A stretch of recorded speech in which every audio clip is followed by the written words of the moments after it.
नमस्कार दोस्तों, 8 PM India में आपका स्वागत है।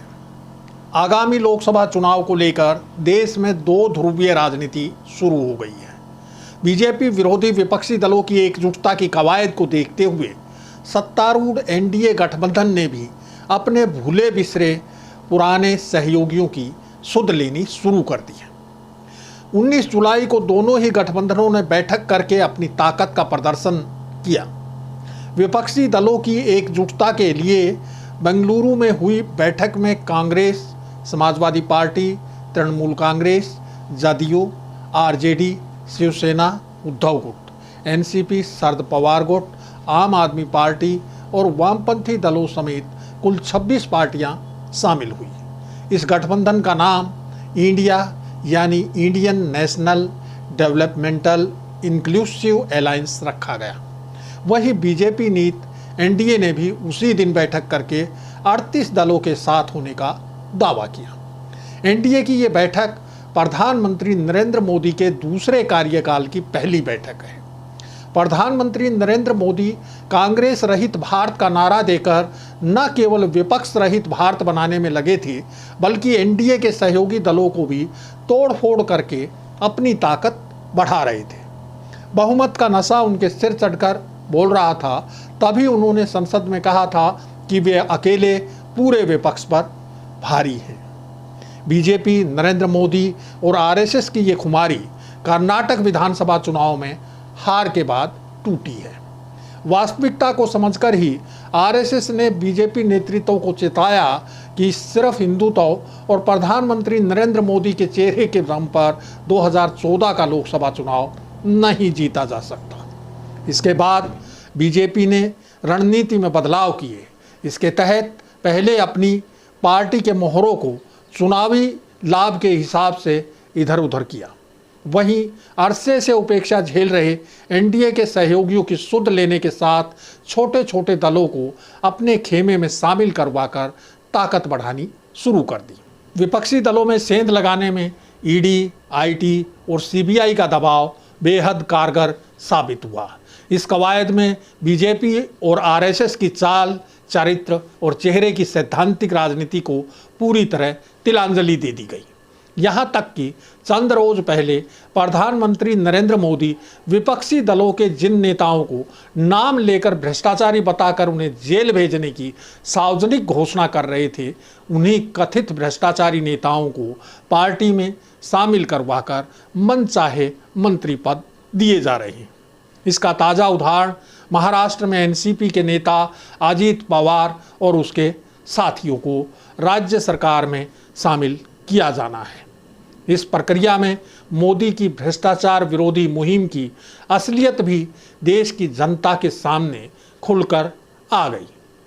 यानी विपक्षी दलों के सारे नेता भ्रष्टाचारी हैं और जो उनके साथ आ गए वो सारे पाक साफ हो गए।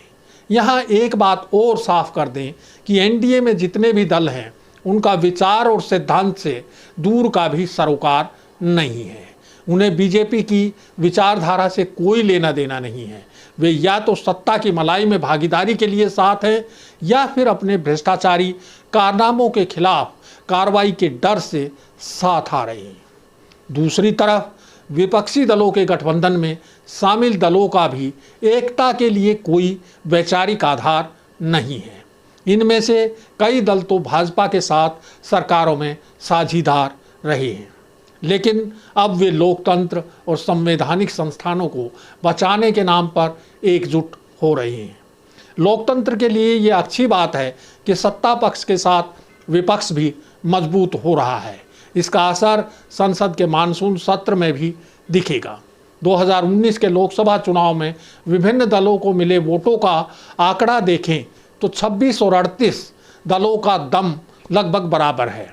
एनडीए के साथ प्रमुख विपक्षी दलों के खंडित हिस्से हैं, जबकि उनके नेता इंडिया गठबंधन में हैं। वो चाहे शिवसेना नेता उद्धव ठाकरे हों या एनसीपी नेता शरद पवार या फिर जदयू नेता नीतीश कुमार हों, जिनका आधार खत्म करने के लिए बीजेपी ने छोटी छोटी जातियों के नेताओं को तोड़ लिया है।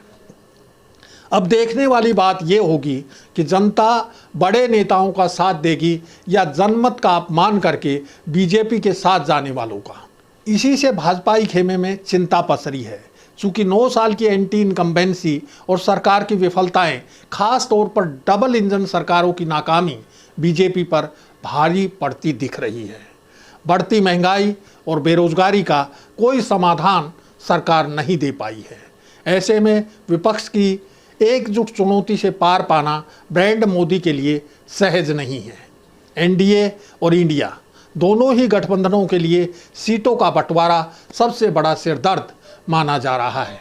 राजनीतिक विश्लेषकों का मानना है कि सीटों के बंटवारे को लेकर विपक्षी गठबंधन में शामिल दलों को कड़ी मशक्कत करनी होगी। वहीं एनडीए गठबंधन में भी अपने हिस्से के लिए जद्दोजहद तो खूब होगी, लेकिन विपक्षी इंडिया गठबंधन की अपेक्षा कम रहेगी। लोकसभा चुनाव से पहले 5 राज्यों के विधानसभा चुनाव भी विपक्षी गठबंधन में एकता की कसौटी बन सकते हैं।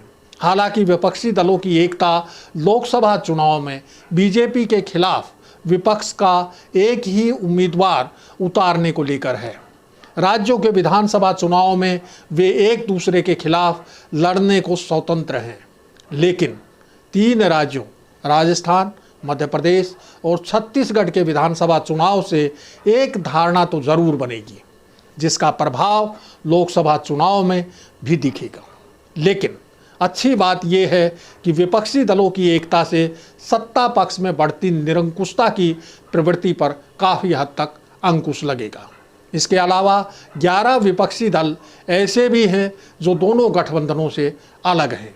इनके पास लोकसभा की 91 सीटें हैं।